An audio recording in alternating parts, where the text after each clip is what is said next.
আজকের বিষয় ডিমের কুসুম খাবেন না সাদা অংশটি খাবেন, কোনটি খেলে দেহে বেশি পুষ্টি মিলবে। আজকে সে বিষয় নিয়ে আমাদের এই হেলথ টিপসেই সকলকে স্বাগত। ডিম খেলে অনেকেই তার হলুদ অংশ বাদ দিয়ে দেন। কুসুম খেলে রক্তে খারাপ কোলেস্টেরল বেড়ে যেতে পারে, আর ডিম ভাজা খাওয়ার কোনো প্রশ্নই নেই। কিন্তু শরীরের কোনো সমস্যা না থাকলে কি ডিমের কুসুম বাদ দিতে পারা যায়? আজকাল কোলেস্টেরলের সমস্যা ঘরে ঘরে।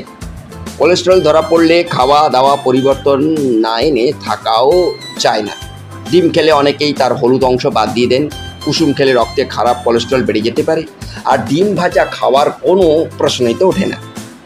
কিন্তু শরীরের কোনো সমস্যা না থাকলেও কি ডিমের কুসুম বাদ দিয়ে খাবেন? ডিমের মধ্যে প্রোটিন, ভিটামিন, মিনারেল, ফ্যাট রয়েছে।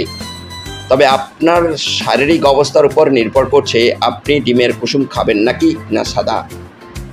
তার আগে জেনে নিন ডিমের সাদা অংশ ও কুসুমের উপকারিতা। তারপরে আপনারা সিদ্ধান্ত নেবেন কোনটা খাবেন কোনটা খাবেন না। ডিমের সাদা অংশ খেলে কি কি উপকারিতা মেলে তা এখন আমরা জেনে নিই। ডিমের সাদা অংশ ক্যালোরির পরিমাণ কম থাকে। ওজন কমাতে ডিমের সাদা অংশ খেতে পারেন।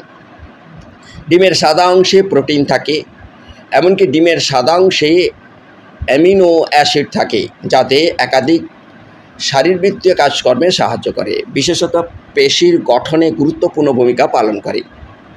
ডিমের সাদা অংশে কোনো কোলেস্টেরল নেই। যার উচ্চ কোলেস্টেরলের সমস্যা ভুগছেন তারা ডিমের সাদা অংশই নিশ্চিতভাবে খেতে পারেন। এখন চলে আসি ডিমের কুসুম বা হলুদ অংশের উপকার কী। ডিমের কুসুমের মধ্যে ক্যালোরি রয়েছে। এছাড়া ডিমের কুসুমে ভিটামিন এ, ডি, ই, কে এবং বি, আয়রন, ফসফরাস, জিঙ্কের মতো পুষ্টি পাওয়া যায়। এসব পুষ্টি শরীরকে সুস্থ রাখার জন্য অপরিহার্য। ডিমের কুসুমের মধ্যে কোলিন নামের একটি খনিজ পদার্থ রয়েছে।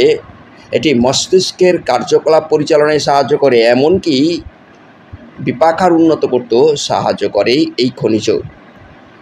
সব ফ্যাট খারাপ নয়। হার্টের স্বাস্থ্যের জন্য ভালো ফ্যাটও দরকার। স্বাস্থ্যকর ফ্যাট অর্থাৎ পলিআনস্যাচুরেটেড এবং মনো আনস্যাচুরেটেড ডিমের কুসুমে পাওয়া যায়। কিন্তু অত্যাধিক পরিমাণে ডিমের কুসুম খেলে কোলেস্টেরল বেড়ে যেতে পারে।